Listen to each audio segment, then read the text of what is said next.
Welcome to the Heartwork podcast, where we delve into stories, struggles, and triumphs of entrepreneurship, leadership, and personal growth. I'm Dr. Sara. And I'm Dr. Marisa. We're here to guide practitioners, entrepreneurs, leaders, and those just navigating the complexities of life on a journey of discovery that explores the dance between passion and strategy, heart and hustle.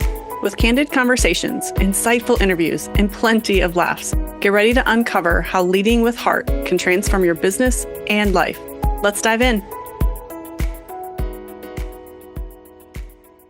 Welcome back to another episode of the Heartwork podcast. If you listened last week, you know that we are talking all about onboarding a new doc or a new clinician to your practice. And so we know that this is incredibly important because not only are we wanting that individual to feel incredibly welcome, that they belong, that they're a part of this team and a part of that culture, along with we want them to feel incredibly set up for success so that they know what they're doing. They feel confident in how to talk to patients and how to operate in those types of settings, along with just knowing your systems and procedures and feeling like they're just a part of everything that you hired them to be a part of. And so we're really just going to dive into what we've set up. We both are kind of navigating different seasons of it, which is kind of fun. So I've done this now with, multiple interns. A lot of our intern journey is very similar to how we onboard a lot of new docs, along with we are onboarding a new doc currently as well. So kind of a fun, we're very, very relatable period of time for both of us. So I'm going to kind of break down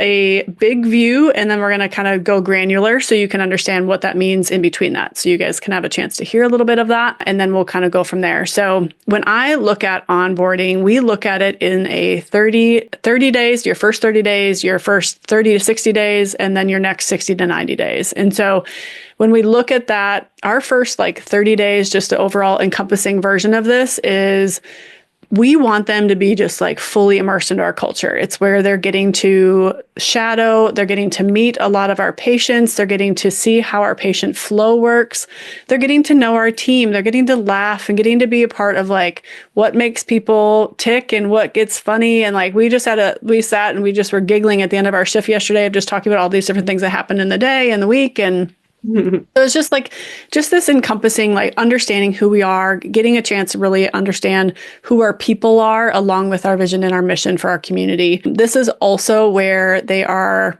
really getting a chance to, again, know those systems that happen behind the scenes so that they know how to really then best take care of patients when they get to be taking care of patients. And so that's really, for us, it's very essential because before they even start taking care of patients, we do want them to understand what's happening, why is it happening, so that they have clarity when they're actually talking to that individual. So after 30 days to 60 days, they're going to start doing hands-on adjusting at this point, or start adjusting depending on your technique.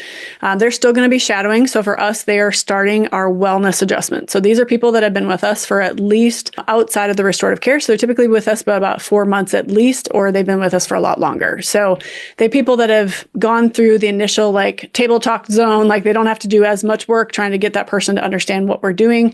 It's a little bit more of an easier adjustment, along with they're only adjusting adults at this point. So we have not, because we see so many pregnancy and so many kiddos, they're not there yet because we're still doing some training and really making sure that we're checking off on that as well. So it's a wellness, but more for adults as well. And we're doing a lot of training along with continued further system check off at that point.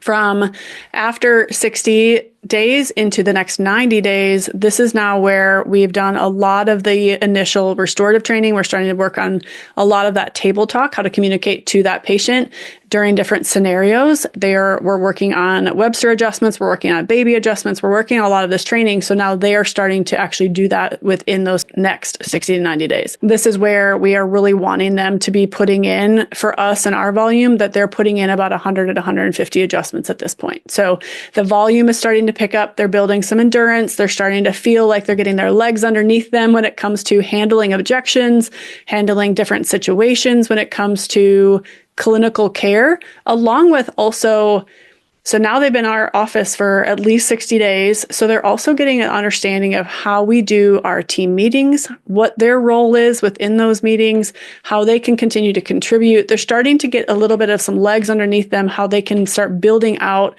what their contract has been stated for how they're going to contribute to that practice. And so it's kind of how starting to build a little bit more with some momentum. And by the time 90 days comes, basically at this point, they can run a full shift by themselves. That's our intention, so that they are fully integrated to where they can handle all wellness patients along with restorative patients, where they are doing all the different cases, unless they're not certified in something yet. So they, as long as they are fully like ready to rock and roll and different certifications and stuff like that, we will let them basically run free at that point. Obviously with continued training and those types of things, but that's where we're kind of taking our hands off and say, okay, go, then we'll handle it as we go at that point. So we set this training up very, very intentionally. So that's a big overview, while at the same time within that process, there is a lot of things that are happening to really make sure that they are successful. So when we look at the first 5 weeks, basically the first 4 weeks for us, that's really, like I said, that's the major immersion status time, where they are really learning a lot of our paperwork. They're learning a lot of our systems. They're learning a lot of how to communicate for finances, for scanning results, and all those types of things as well, for how you do your exams. How does our front desk handle certain financial situations? I don't need them to know, for me personally, I don't need them to know every single nuance that happens in all those different settings, but we are going to have them check off in there on those types of scenarios, even if they're not going to be doing them on a day-to-day basis, if that makes sense. So, and we basically, our care advocates in the first month, we want them checked off on a day one process, all the way up to taking x-rays for us.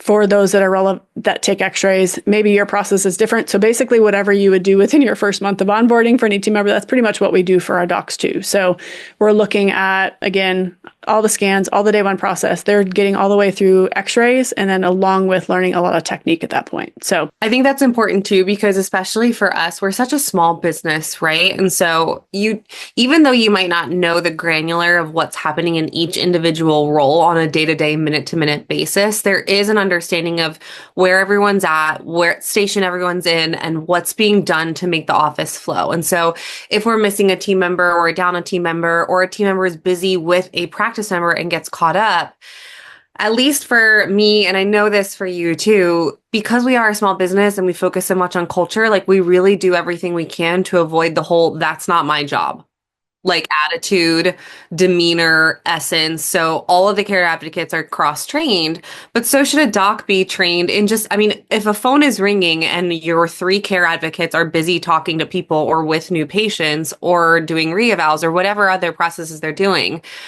can that doc pick up the phone and know how to schedule a patient appointment or move something around? Like there is a rhythm about wanting to know basics. And if you have an associate in there that starts to give you inkling of that, like, I'm a doctor, I am only meant to adjust, and that's it, and they're not willing to also help the general rhythm of the office flow, I strongly encourage you to consider having some culture training around that and having some honor and awareness training around that process, because some may hear like, wow, they're really not even getting in and doing adjusting until after the first 30 days. Like, yeah, right. I mean, maybe they're working and practicing on your team and you guys are practicing with each other and growing in that way, but they do need to just know the general rhythm of the business. Yes, they're an associate. No, they didn't want to open up their own practice, but there's more to running a practice and running the business and caring for your people than just the actual adjustment itself. Right. And also you're going to be communicating to people. And so if they're going to be asking you questions like, oh, I got to move my appointment around or something, the last thing you would want someone to say is, oh, well, that's not my, I don't know how to go talk to the front desk. Right. Like, oh, it's just like, I mean, even if you don't know how to do it, the communication of, oh yeah, absolutely. Stop at the front desk. They'll totally help you with that. If no one's there, let me know. I'll pop out. You know, it's a different experience for the practice member and for your practice if you know the basics of how to work the EHR and the system and where everything's located. And if you're looking for a black pen, where do you go to find it if a team member or someone else isn't available to help you, right? How to be independent in the practice as well. Yeah. I think one of the things that I learned when I was an associate, because I didn't really have an onboarding process. I was literally just thrown in. Like, here you go. Just go ahead and like start adjusting. Yeah.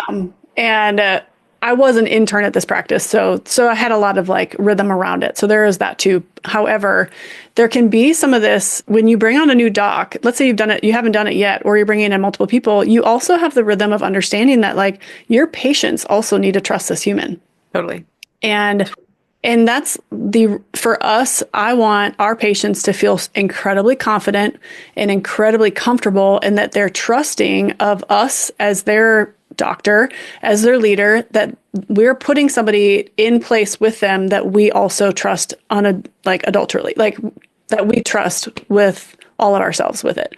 And that they've also done all the training that they need to do before they put their hands on them, and so that's why for us, it is very, very intentional. So that again, by the time they go in that room with them, they know how to handle those objections. They know how to handle, if the appointments aren't on the schedule appropriately, they know how to have that conversation. They know how to hold a baby. They know how to handle a mom that's pregnant that all of a sudden is like, I can't move or I can't breathe or whatever. It's like, okay, let's get the mom up. Like there's all these different scenarios that can occur when it comes to just patient care. So, and then I remember one of our docs that we had come in, she had a different EHR that she was playing with too. So, or she had before. So she was starting to use our EHR and was looking at all the things. She's like, well, wait, when I'm actually talking to this patient, I saw this scenario to where, how do I deal with this if all of a sudden their schedule is X, Y, and Z. Now they have a financial appointment coming on. I don't know how to read this. Like, I feel like I need to go sit up at the front more so I have an understanding of what now the team is saying. So like there's an interconnectedness that needs to happen fully so that there is an understanding to be able to take care of patients all the way from the back, all the way to the moment they walk in the doors, from the minute that they are seen, all the way out the door. Right? Oh, so yeah. full picture of that. Absolutely. And not even like, I even talk a lot about that from the practice member experience, but just from the experience, like you said, of the associate, like having the confidence to feel like you know what's going on and you know what you're doing. Is obviously going to build into your also experience on the associate side of things as another doctor in that practice. Yeah. Because you'd be surprised at how many times I will see then the confidence of that person. If you don't set them up right, they're going to feel like they're floundering and they're incredibly insecure. And the responsibility as a leader to be able to set them up for success. And this is just something we've implemented. Obviously, you can do what you feel you're being led to do for your practice. You may need them adjusting faster. You may not need them adjusting faster, whatever works for you. But as long as you have something in place to where you have that individual feel like they're moving along a path so that they have a journey to be able to accomplish and experience, you will typically see beauty in that. So the next phase basically is like an implementation phase for us. So that is like that 30 to 60 days. I did want to mention we are doing a lot of technique stuff, and I'll mention this probably as we get going, but I want to talk a little bit about the meetings that we do to make sure that people are also effective in here. But we do a lot of our technique training on Monday mornings, because it's when we all come in early. We're going over cases. We're going over the load of the day, the reassessments, the report of findings that are scheduled, and then we'll do technique training. So we do a lot of that. And then for us, just individually, Tuesdays and then Fridays are days that the docs are either getting checked off on technique or they're getting checked off on other systems as well. So we have a rhythm and it's all scheduled. We schedule everybody's shifts out, all that type of stuff too. So this is not just something that like, oh, by the way, you're going to show up and you're not going to have understanding of what you're going to do. Like we're a little anal. We will literally go in and schedule every single thing out so that they have an understanding of what they're going to do that shift and also that day and then that week at the same time. So once they hit their 30 days, like I said, they're going to now start adjusting wellness patients. This typically for us is anywhere between 50 to 100 adjustments that they can be expecting to be adjusting in. So before they actually go ahead and adjust wellness patients too, we have a requirement that they meet every single practice member 3 times before they adjust them. So they keep track of them on their own document to be able to make sure that they know their case, that they know their nuances, they know the objections, they know how many visits that they have, and how much basically they need to know for that individual to be able to best take care of them. They are, like I said, focused exclusively on wellness practice members at this time. For skill development, we're basically only continuing to develop at this time to further understanding about restorative cases, deeper dives within a lot of cases that are just harder ones to be able to communicate to. We're understanding more and more about our EHR. We're looking at how to actually check off now on higher systems, including financial systems, including report of findings, going over those care plans, all those types of things as well. So that is kind of our 30 to 60 days. And then, like I mentioned, the 60 to 90 days, we're now starting to really shift into having understanding of how do you walk somebody through a first day adjustment? How do you see them on the second day? What are some of these table talk times that are more challenging? We're starting to integrate more restorative conversations and technique skills for those individuals. They're now adjusting. Again, just more challenging cases like Webster, like babies, like a lot of kids that just don't sit still. Maybe they got to go adjust out in the lobby or whatever that may look like as well. At this point, too, we have reported findings, but we also have an orientation, almost like a health talk type of a scenario. They have to learn all of this by the end of that 90 days, too. So they're getting checked off on all of our communication processes, everything within the rhythm of our practice to be able to best communicate to the community, along with the inside part of our community as well. So, and then 90 days, they're off and running. By the time for us, we actually pause some of our care plan building. We want them to have skills on it, but we also want them to be just excellent adjusters at this point. So after 90 days, they're fully adjusting, that they are understanding how to complete super bills, day one notes, that they're doing all the behind the scenes stuff. They have roles within this as well. So we have a little bit of a bigger team. So for just a scenario for us, for example, I have 6 adjustment rooms, and we have on any given shift, we have a D1, which is Dr. 1. We have a D2, which is Dr. 2, D3, and then a D4. If you have 4 docs, you just keep going. So right now we have 4 docs that we're getting ready to transition one. So we have basically for that role, even as somebody is training, they understand what that Dr. D1 role is, along with what that Dr. D2 role is, what the Dr. D3 role is too. So by the time 90 days is up, that person can run a D1 role. So they are fulfilling all the guidelines of that. If they're scheduled for a D2 role, they also know what that role entails and how much and what the priority is for that role if they are not adjusting during that shift. And if it's a D3, they also know what the priority is to make sure that they're getting care plans done, they're getting diagnosis codes done, they're getting all those other things done, and then working on any other things that they're responsible for within their those expectations. And then we do other trainings throughout the week to make sure that everybody is rocking and rolling. So that's kind of our full encompassing. I know it's a lot. There's a lot of little details in that, but at the end of the day, that's pretty much how we onboard somebody to make sure that they are really set up for success and really set up to be full, confident, integrated humans into our culture, and really making sure that they feel like they can own it and walk with authority in it. Yeah, that's huge. I mean, just having, again, you can have it as detailed out as you want. You can have it fluid, but you need to have some kind of a structure, some kind of an intention, especially in those first 30 days to what that new associate team member is going to be doing. Because otherwise, especially if you are doctor owner, this could also speak into any kind of clinic director associate that may be training on or onboarding a new associate.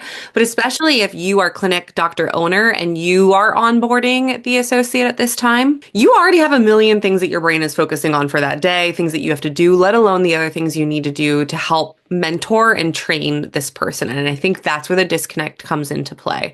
And so anything as you are preparing for onboarding your first associate that you can do on the back end to help you prepare for this process is going to make that so much more seamless and so much more enjoyable for everyone involved. So even for me, it came out of a time of need, but I'm so glad that it did. And I know that Sara, you and your team are talking about perhaps doing this now, but taking the time and the moments to create training videos too. Something where perhaps, you would do or you would share an onboard, but it's kind of standard, like, hey, how to work through some of the EHR buttons, or hey, this is our EHR scheduling front desk thing. This is how it works. So this is the text messaging system that we communicate with patients back and forth.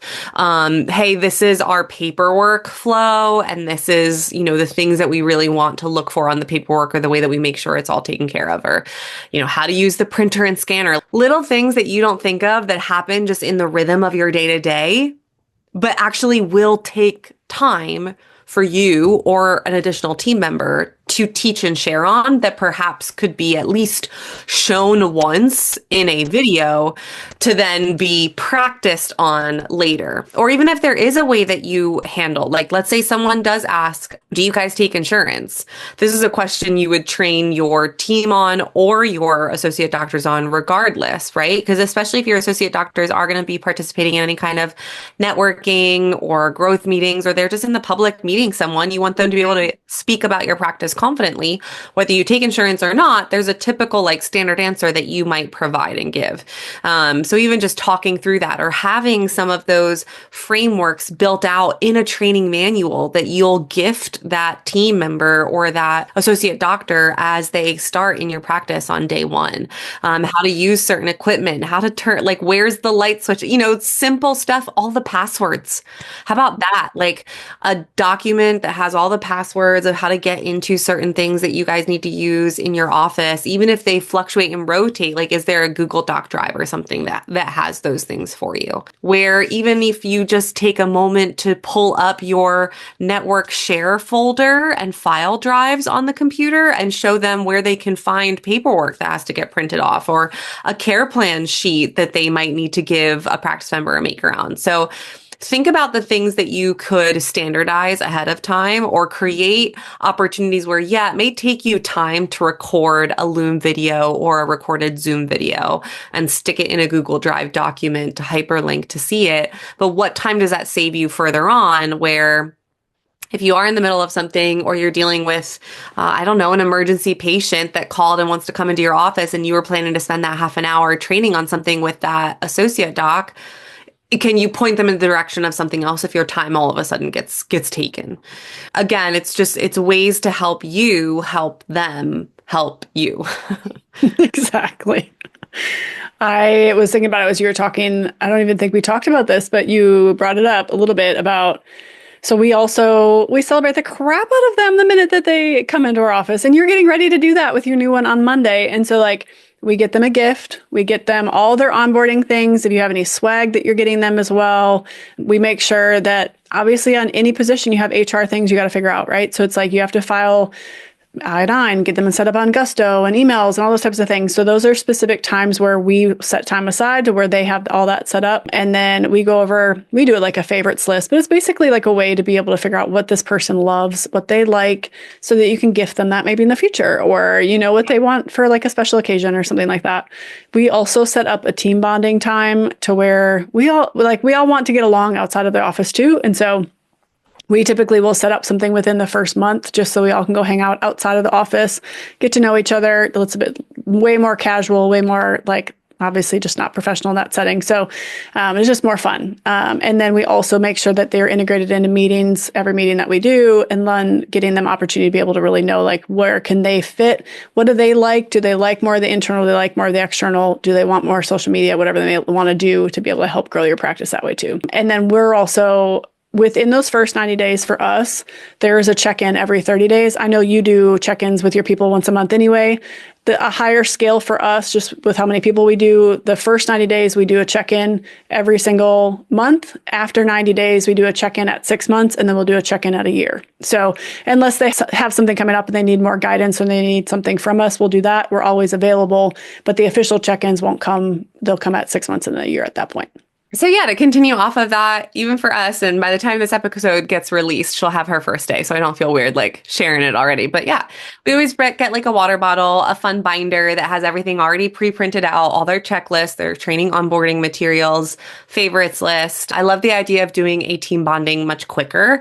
Sometimes it can take a lot to pre-plan multiple people on a team being ready. But even if that means you can do something during a typical scheduled training time, take the hour, ask everyone, block off the time you might have reserved for a specific patient appointment, and maybe just take the hour and all just grab lunch together or something. Just do something to spend that time, go for a walk around or go to your favorite coffee shop, whatever that might be. But again, it's important to integrate and enjoy the process of integration. Again, we talk a lot about logistics and everything, but truly when you're adding another person to your team, be it a team member, or in this case, talking about adding a doc, like what an incredible, amazing thing that one, your practice is capable of having another doctor in it, that 2, your community gets to have multiple sets of eyes on them, that 3, you get to grow in this way as a leader and share with them in that capacity, because it is a growing opportunity, even with each new associate that comes on, because every human being is so uniquely, beautifully different. And so just honoring that process in the best way possible is what we are encouraging you to take a moment to reflect on and consider doing. So thanks for joining us again for another episode of the Heartwork podcast. Tune in next time, as we actually will be having an interview with a current associate in a practice who's been there for a long time. And we cannot wait to continue to give you some more granular details about what that process looks like, and another example and a window into having a positive associateship. If you like the show, please subscribe, follow, rate us, leave comments below, and we'll see you next time. Bye.